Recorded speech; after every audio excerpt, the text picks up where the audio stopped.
pengadilan juga, ya udah ayo kita ikutin kan gitu. Tapi nyatanya mana? Kan gitu, teman-teman juga tahu kan dari kemarin siapa yang ngoceh-ngoceh, siapa yang buka-bukaan aib kan. Bahwa berdasarkan persidangan yang kami jalankan tadi, ternyata 3 kali diskor pihak dari penggugat ataupun kuasanya tidak hadir di persidangan, sehingga sidang ini ditunda sampai minggu depan di hari Selasa lagi ya. Kami melihat di sini bahwa kami yang seyogianya sebagai tergugat, tapi kok kami yang lebih bersemangat. Seharusnya penggugat yang lebih bersemangat untuk hadir dalam sidang perdana ini. Padahal kalau kita melihat kemarin mereka mendaftarkan gugatan yang sangat luar biasa, akan membuka ini semua antara persoalan Daus Mini dan Selvi.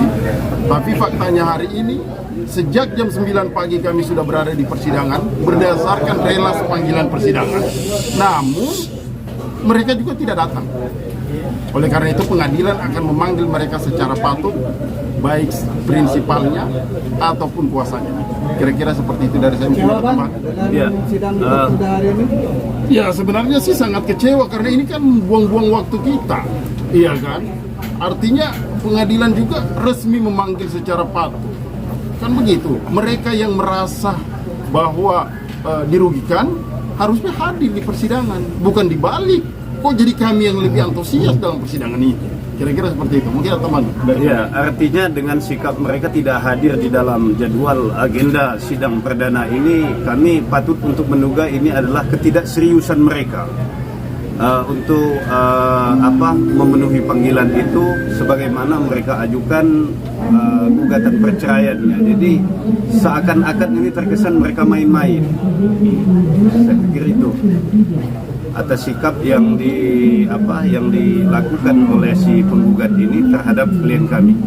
Bang Daus sendiri mungkin tindakannya akan seperti apa selanjutnya, Bang? Ya nanti tindakan seperti apa ke depannya nanti biar saya sama Bang dan tim akan diobrolin dulu jalan keluarnya seperti apa dan gimana nya. Oke, Bang, tadi mengulang sedikit yang tadi, Bang, bahwa jika memang dari pihak penggugat tidak hadir, gugatan ini akan digugur berarti, ya kan? Kalau sudah dipanggil secara patut, 2 kali dipanggil secara patut ternyata tidak hadir, maka kewenangan pengadilan untuk menyatakan bahwa gugatan ini gugur. Kan seperti itu. Dan Bang Daus yang akan menggugatkan balik. Insya Allah. Kira-kira seperti itu. Bang, sedikit dong, maaf kalau salah, tapi sedikit mengulas bahwa kabarnya memang ada pihak ketiga dari pihak Selvi juga. Apa itu benar, Bang? Makanya kalau mau buat, kan saya bilang dari kemarin juga kan, Daus bukan tipikal yang istilahnya mau buka-buka aib, Bang. Kan gitu, bukan tipikal Daus banget. Kalau Daus orangnya cukup tahu aja. Dia dari kemarin-kemarin kan teman-teman tahu sendiri kan, dia kan ngoceh-ngoceh segala macem. Nah kan Daus juga diem aja, Daus juga lagi ada acara jual kota, kan gitu nggak banyak ngomong. Dia mau apa istilahnya bawa ke pengadilan juga, ya udah ayo kita ikutin kan gitu. Tapi nyatanya mana? Kan gitu, teman-teman juga tahu kan dari kemarin siapa yang ngoceh-ngoceh, siapa yang buka-bukaan aib kan.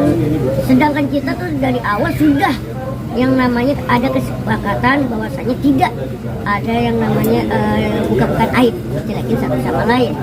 Gitu. Cukup, ya udah kalau mau berpisah secara baik-baik. Tapi kan dari pihak sana yang teman-teman tahu kan ngoceh aja kan gitu. Imbasnya apa sih ke Bang Daus? Mungkin bisa dijelasin. Nah kalau imbasnya ya satu nama ya Bang ya, nama baik. Lahir batin ya, gitu. Yang untuk hal-hal itu Bang Icang lah yang paham dan juga pemuda. Selain itu Bang kayak ke anak-anak mungkin? Ya pasti, anak-anak juga kena dampak ya dong. Kayak Babang, kan teman-teman yang ngasih informasi katanya Babang itu sampai dibully, ya kan sama teman-temannya dengan pemberitaan yang ada ini. Ya kan? Padahal kan maaf lahir batin, harusnya yang seumuran Babang itu tidak pantas, tidak boleh menonton tayangan atau video orang dewasa, konflik dengan orang tua. harusnya. Mungkin langkah yang diambil untuk keluarga, untuk anak itu apa akibatnya itu? Iya, kita kasih pengertian ke Babang. Kemarin juga udah telepon-teleponan gitu. Bahwasanya udah istilahnya Babang jangan dengerin omongan teman-teman Babang yang istilahnya membeli Babang gitu kan, karena mereka nggak tahu gitu, nggak tahu masalah yang sebenarnya seperti apa, karena belum patut juga dijelaskan kan gitu, karena masih di bawah umur. Kita kasih poin ini gitu aja ke Babang, tapi selalu ngajarin Babang gitu kan, Babang harus kuat gitu kan, jangan pernah mau dengerin omongan orang yang negatif, selalu dengerin omongan orang yang positif. Selalu saya tekankan Babang selalu begitu. Ini kan katanya ketemu sama Selvi. Mungkin tadi ada komunikasi nggak Mas dari Ya, ketemu cuma papasan di jalan. Ya, itu papasan di jalan, dia mau nyebrang atau mau kemana saya nggak tahu, sama entah itu siapa. Ya kan, saya juga nggak tahu. Kan. Kalau komunikasi juga tadi kan udah dikomunikasiin lewat abang angkat saya tadi kan juga. Via WhatsApp. Via WhatsApp. Katanya lagi di jalan. Sedangkan ya sudah ada. Sedangkan, berarti kan? Ya bang ya. Mungkin ada tambahan. Ya, ada tambahan. Jadi terkait sidang perdana hari ini cukup kami sayangkan kepada penggugat yang sudah dipanggil secara patut dan sah tapi tidak hadir. Tentu punya konsekuensi hukum. Kalau kondisinya tidak hadir, sudah dipanggil secara 2 kali ya, nanti akan diputus verset. Sehingga dengan ketidakdatangan ini ada itikat buruk baik penggugat maupun yang wakil dia. Mestinya dia memposisikan diri atau untuk menghargai proses persidangan yang sudah dijadwalkan oleh pengadilan. Makanya tegasnya ini kami sayangkan. Itu statement dari kami. Ya karena kan kita sudah memenuhi panggilan. Ya bang ya, kita sudah memenuhi panggilan karena apa yang mereka inginkan sudah kita jalani setelah kasarnya bang ya. Gitu. Tapi kan dari pihaknya sana seakan kayak memainkan, tidak ada keseriusan lah dalam perihal ini. Setelah ini rencananya Bang Daus mau komunikasi dan sama Selvi. Saya akan meluruskan nantinya kalau udah adem, benar-benar adem. Ya, kalau mau komunikasi mau model apa juga nantinya akan diselesaikan. Tapi kalau saat ini Daus juga istilahnya bukannya gimana ya, masih belum bisa. Ya, bisa ya kayak teman-teman yang sudah ya kan beberapa kali dibilangin Bapak bahas gitu kan, bahwasanya kalau teman-teman aja kalau berantem sama teman, aku kecewa sama dia kan pasti lama ya kan, diblok dulu ya kan, nah kalau udah adem udah lupa baru kan dibuka lagi, apa kabar lu kan gitu. Begitu pun mungkin dengan Daus.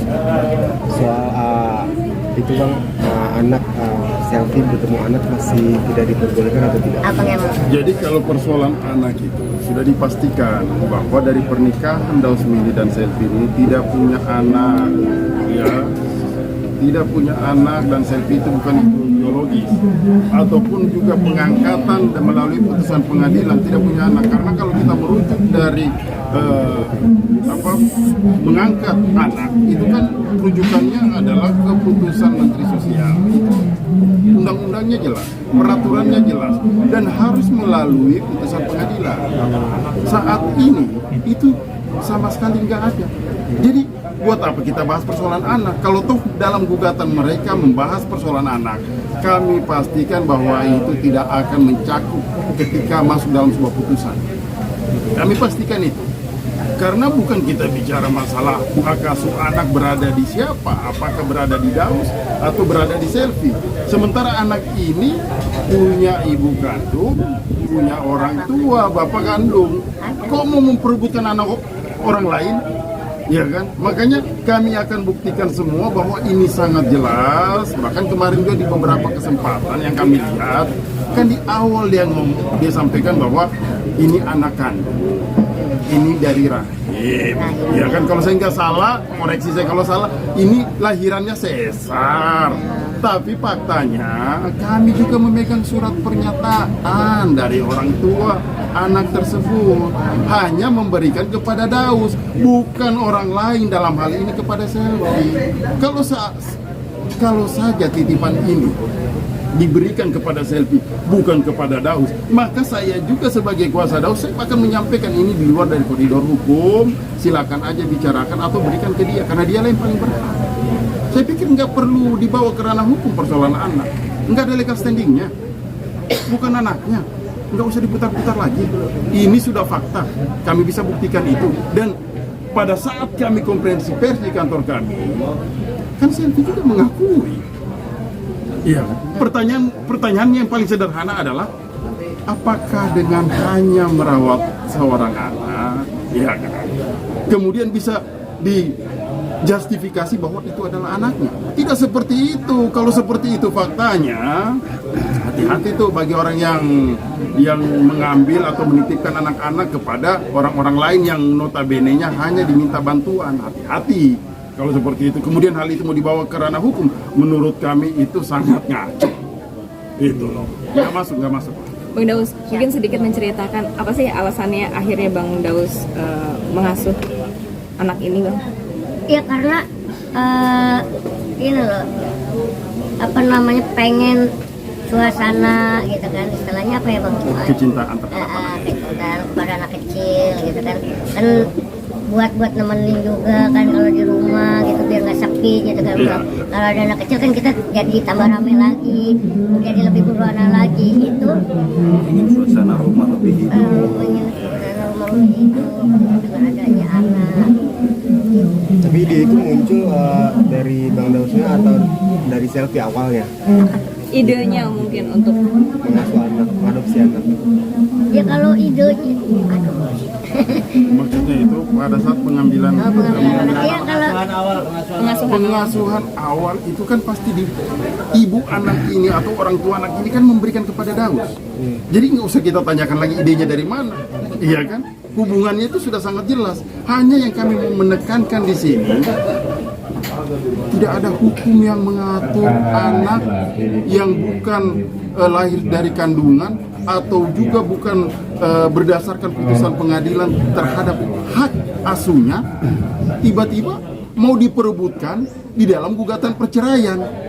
Logikanya di mana? Makanya aku katakan ini, ya semoga mereka memahami hukum lah. Kira-kira seperti itu, ya kan?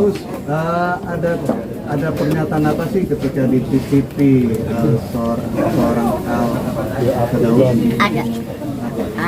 ada rawat dan jaga layaknya sebagai anak kandung sendiri.